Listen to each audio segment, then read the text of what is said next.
we need to understand that government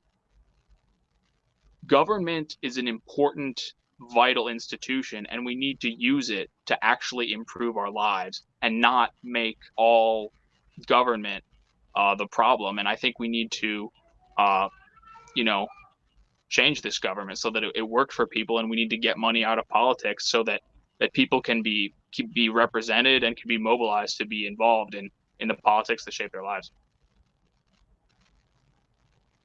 Yeah, well, I mean, when you wake up every day and turn on the tap to brush your teeth, you take for granted that your local government has filtered and cleaned that water properly so that it's safe. And when you use the restroom, you take for granted that the sewage treatment is going to be safe. And you take for granted when you look at the clock that the standards have been put together so that everyone can be on the same time. And so there's really a lot that government does, but there's a lot that government isn't doing either that it should do. And I think that, you mentioned young people raised in conservative households, and so it can be a big deal to go from, say, Republican to Democratic.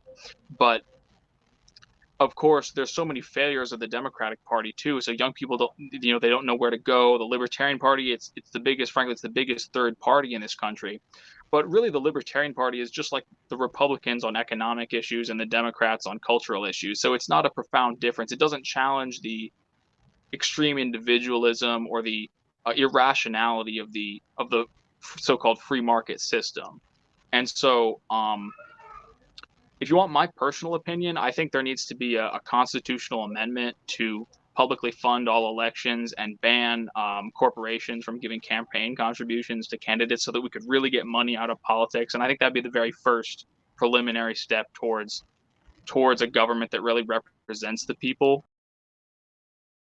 That, and yeah, China, they've lifted millions of people out of poverty. They have a long way to go, but I mean, there's people in China now that are taking, well, at least before the coronavirus, they were taking nice vacations to France and Britain and the U.S. That, I mean, their grandparents were broke, illiterate peasants. So I mean, that's how much things have changed in China, and in other places. I mean, you know, Cuba is sending.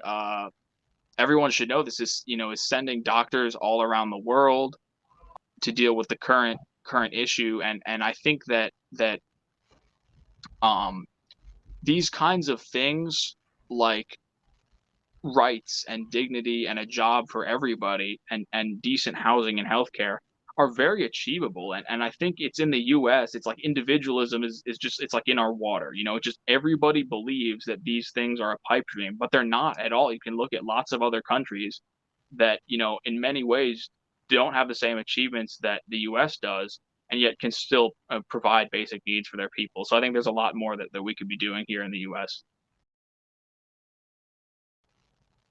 Why am I positive and optimistic? Yes.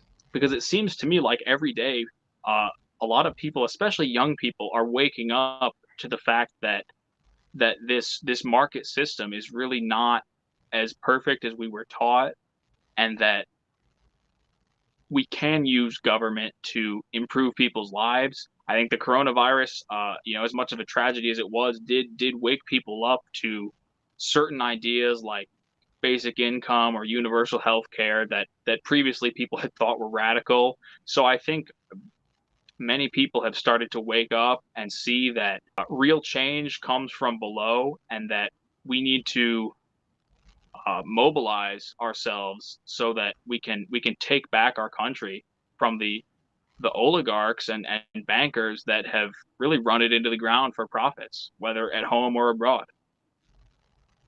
Thank you. Thanks for joining me today.